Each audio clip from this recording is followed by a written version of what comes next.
ঈদ মুবারক, ঈদ মুবারক। বগুড়াতে আপনার পিনাকি ভট্টাচার্যের বাসাটা আগুন দিয়ে পুড়িয়ে দিল বাংলাদেশ ছাত্রলীগ। এই কি ঘটাই দিল, পিনাকির বাসা পুড়াই ফেললো। আপনি ভাবতে পারেন ভিডিওটা কিন্তু অত্যন্ত ভাইরাল হয়ে গেছে যে পিনাকির বাসা পুড়ে যাচ্ছে, কিংবা আওয়ামী লীগের ছাত্রলীগ পিনাকির বাসা পুড়িয়ে ফেলছে। পিনাকির বাড়িতে আগুন, মুহূর্তে ভাইরাল।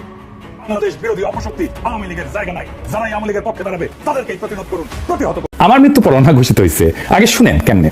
পিনাকির মতন একটা কুকুর এই ধরনের কাজ করে যাবে আর বাংলাদেশের মানুষ এখানে বসে আছে?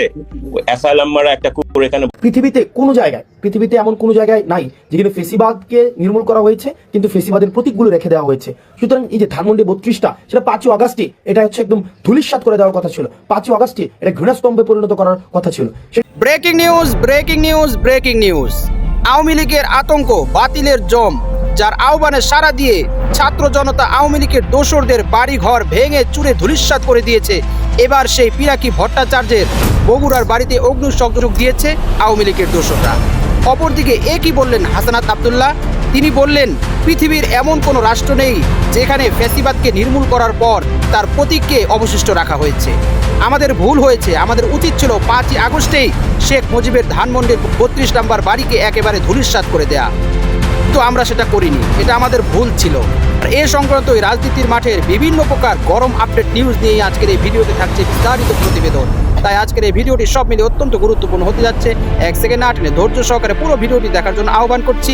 আর একটি ছোট্ট রিকোয়েস্ট করছি, তা হলো যদি আপনি আমাদের এই চ্যানেল নতুন দর্শক হয়ে থাকেন, অবশ্যই আমাদের এই চ্যানেলটি সাবস্ক্রাইব করে একটি লাইক দিয়ে পাশে থাকা বেল বাটনটি অন করে দিবেন। তাই আর কথা নয়, চলুন সরাসরি আমরা ভিডিওতে চলে যাই।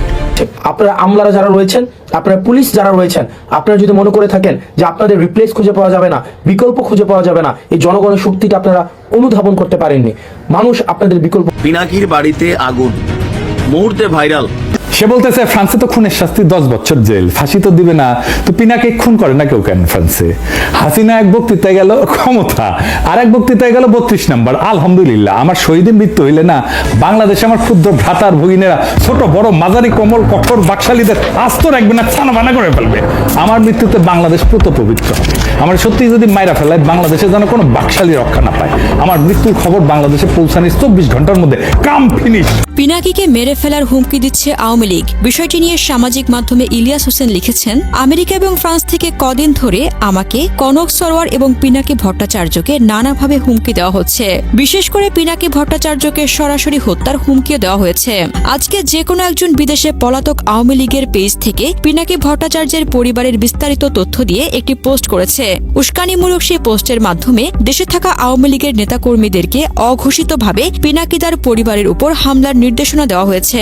দেশে থাকা কোনো আওয়ামী লীগ যদি পিনাকির পরিবারের কোনো ক্ষতি সাধনের চেষ্টা করে, তাহলে আওয়ামী লীগের কারো পরিবার দেশে অক্ষত থাকবে না। সারা দেশে একযোগে আওয়ামী লীগের পরিবারের উপর হামলার নির্দেশ দেওয়া হবে। অতএব দেশে থাকা আওয়ামী লীগারদের বলবো, বিদেশে পালিয়ে যাওয়া আওয়ামী লীগের সুবিধাবাদীদের ফাঁদে পা দিবেন না। তারা যত উস্কানি দিবে, দেশের ভেতরে থাকা আওয়ামী লীগের লোকজন তত বেশি বিপদে পড়বে।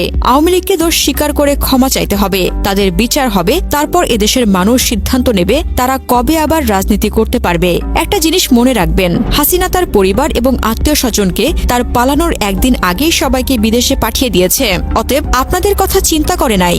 আমরা আওয়ামী লীগের কারো অপরাধের জন্য তাদের পরিবারের উপর প্রতিশোধে বিশ্বাসী না। অতএব নিজেদের বিপদ নিজেদের ঘাড়ে ডেকে আনবেন না। এদিকে এক পোস্টে পিনাকি লিখেছেন, প্রিয় দেশবাসী, বাকশালীরা আমার পরিবারের সদস্যদের ব্যক্তিগত তথ্য প্রকাশ করে দৃশ্যত আমার পরিবারের উপরে চাপ সৃষ্টি করার এবং আমার বগুড়ার বাড়িতে হামলা করে বাংলাদেশে একটা অরাজক অবস্থা সৃষ্টির পায়তারা করছে। আমার পরিবার আমার প্রিয়, কিন্তু দেশের মানুষ প্রিয়তর। আমার পরিবারের কোনো ক্ষতি হলেও আপনারা শান্ত থাকবেন। আমরা সভ্য দুনিয়ার নিয়মে বাকশালীদের সাথে ডিল করব। শান্ত থাকবেন আর আমার পরিবারের নিরাপত্তার জন্য দোয়া করবেন। উপদেষ্টারা বসে বসে কলা আর রুটি খাচ্ছে। আজকে একজনের সাথে বসে কথা বললাম, কোটি কোটি টাকার লেনদেন হচ্ছে। বর্তমানে যে গ্রেফতার চলতেছে গণহারে, আজকে গ্রেফতার করে 20 কোটি টাকা খেয়ে কালকে জামিন দিয়ে দিচ্ছে। আওয়ামী লীগের ভিতরে বর্তমান উপদেষ্টাদের আত্মীয় স্বজন ভরা, কারো শাশুড়ি, কারো মা, কারো বউ, মানে এত আওয়ামী লীগের ভিতরে কারো গার্লফ্রেন্ড আছে।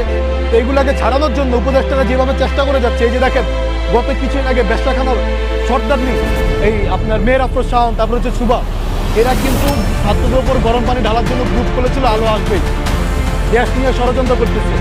এদেরকে গ্রেফতার করে এক রাতের ভিতরে ছেড়ে দিচ্ছে। পরের দিন কোর্টে তোলার কথা, আসিফ নজরুলের নির্দেশে আমার জানা মতো ছেড়ে দিচ্ছে। তার শাশুড়ি লাগে, তার ভাসুর লাগে, এ কারণে ছেড়ে দিচ্ছে। নাহলে এই দেশটাকে কেন ছাড়বে?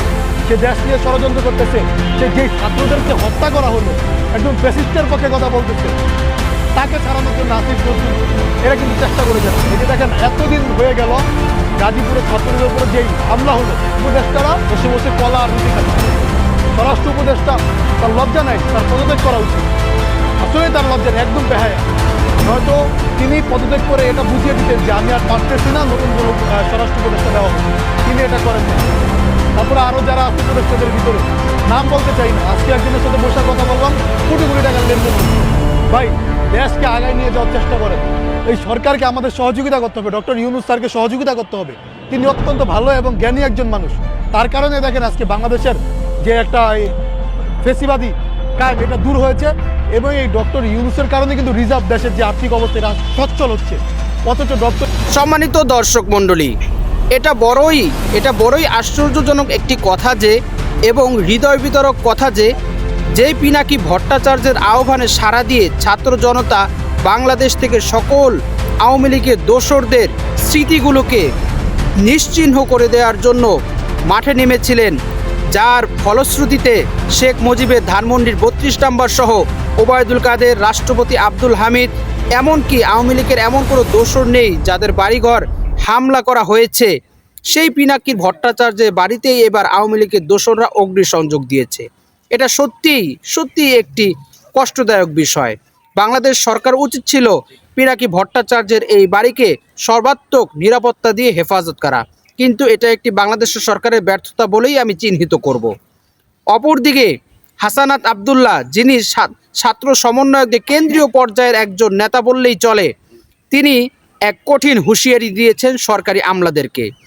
তিনি সরকারি আমলাদেরকে সতর্ক করে বলেন, বহুত আগেই আমাদের উচিত ছিল শেখ মুজিবের এই 32 নম্বর সহ সকল আওয়ামী লীগের দোসরদের বাড়িগুলোকে নিশ্চিহ্ন করে দেওয়া। কেননা ইতিহাস সাক্ষী, পৃথিবীর এমন কোনো দেশ নেই যেখানে ফ্যাসিবাদকে নির্মূল করার পর তাদের প্রতীকগুলোকে অবশিষ্ট রাখা হয়েছে। শুধু আমরা শুধু দয়া দেখিয়ে তাদের বাড়িগুলোকে নিশ্চিহ্ন করিনি, আমরা আগেই এটা নিশ্চিহ্ন করা উচিত ছিল, তাহলে তারা এতটা বাড়তে পারতো না। তাহলে শেখ হাসিনা ওই ভারতে বসে আমাদের বিরুদ্ধে বক্তৃতা দেওয়ার সাহস করতো না। আমরা দয়া করেই ভুল করেছি। তাই যারা সরকারি আমলা আছেন তাদেরকে বলছি, আপনারা সাবধান হন, সতর্ক হন।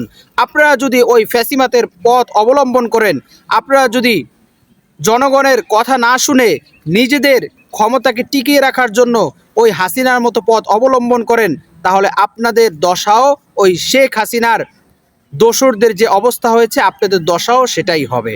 সুতরাং আপনারা এ রাস্তা অবলম্বন করবেন না। আপনারা সরল সঠিক পথে জনগণের দাবি মেনে এমন পথ অবলম্বন করুন যাতে বাংলাদেশ সহ সকল জনগণের মনের আশা পূরণ হয় এবং বাংলাদেশ একটি সঠিক সমৃদ্ধশীল রাষ্ট্রে পরিণত হতে পারে এবং রাষ্ট্রের সকল মানুষ যেন সুখ শান্তিতে বসবাস করতে পারে। কোনো একটা মানুষ যেন অনাহারে অনাদরে ঘরহীন অবস্থায় না থাকে। সম্মানিত দর্শক মণ্ডলী, আজকের এই ভিডিও সম্পর্কে আপনার কি মতামত? অবশ্যই আপনার সেই মূল্যবান মতটি আমাদের কমেন্টস বক্সে জানাবেন। আর আজকের এই ভিডিওটি যদি আপনার ভালো লেগে থাকে, অবশ্যই ভিডিওটি একটি লাইক দিয়ে শেয়ার করে দিবেন। আজ এ পর্যন্তই, সকলেই ভালো থাকবেন, সুস্থ থাকবেন, নিরাপদ থাকবেন, এ আশা ব্যক্ত করে আজকের ভিডিও এখানেই শেষ করছি। আমিন ওয়া আখিরু দাওয়ানা আলহামদুলিল্লাহি রাব্বিল আলামিন। আসসালামু আলাইকুম ওয়া রাহমাতুল্লাহি ওয়া বারাকাতুহু।